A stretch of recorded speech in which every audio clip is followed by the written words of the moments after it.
নমস্কার সকলকে, কেমন আছেন আপনারা? আজ আমি আপনাদের সাথে শেয়ার করব নিরামিষ আলু ও কাঁচকলার তরকারি।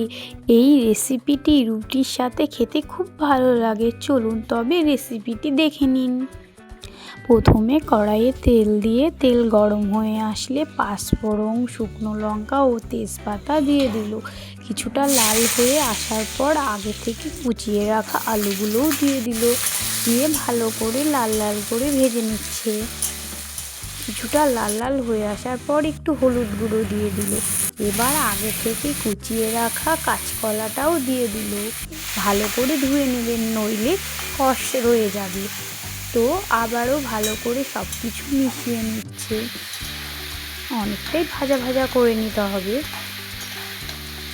অনেকটাই ভাজা ভাজা করে নেওয়ার পর এবার আদা, জিরে ও লঙ্কা বাটাটা দিয়ে দিল ও একটু হলুদও দিয়ে দিল। আবারও সব কিছু ভালো করে মিশিয়ে নিচ্ছে। এবার অনেকক্ষণ ধরে একটু কষিয়ে নিতে হবে। অনেকক্ষণ কষিয়ে নেওয়ার পর এবার তেল ছেড়ে এসেছে, তাই এবার সামান্য পরিমাণে জলও দিয়ে দিল। এই জলটা দিল আলু ও কলাগুলো অনেকটাই ভালো সেদ্ধ হয়ে আসবে।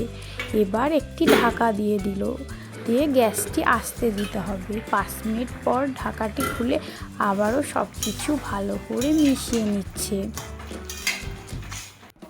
এবার আলু ও কাঁচকলাগুলো সেদ্ধ হয়েছে নাকি একটু দেখে নিচ্ছে। সেদ্ধ হয়ে এসেছে, তাই আবারও ভালো করে একটু নাড়াচাড়া করে নিচ্ছে। মাখামাখাই হয়ে এসেছে, তাই এবার লাস্টে গরম মশলা বাটাটা দিয়ে দিল। দিয়ে সব কিছু একটু নাড়াচাড়া করে নামিয়েও নিল।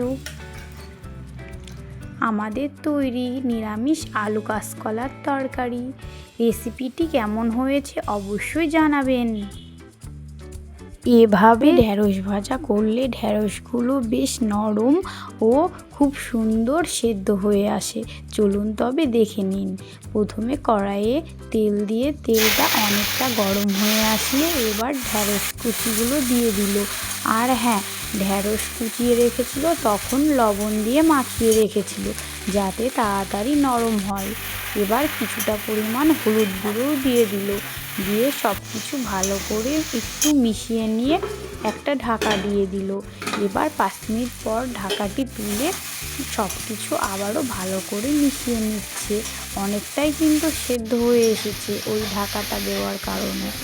সব কিছু আবারও ভালো করে নাড়াচাড়া করে নিচ্ছে। এবার লাল লালও হয়ে এসেছে। আর হ্যাঁ, গ্যাসটি তখন আস্তে দেবেন। এবার নামিয়েও নিল আমাদের তৈরি ঢ্যাঁড়স ভাজা। আমার তো খুব ভাল লাগে, আপনাদের কেমন লাগে? এবার রুটি হবে।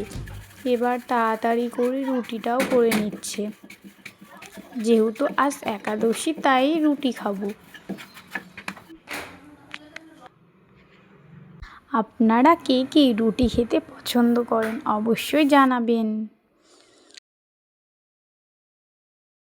রুটিটা দেখুন কত সুন্দর ফুলেছে।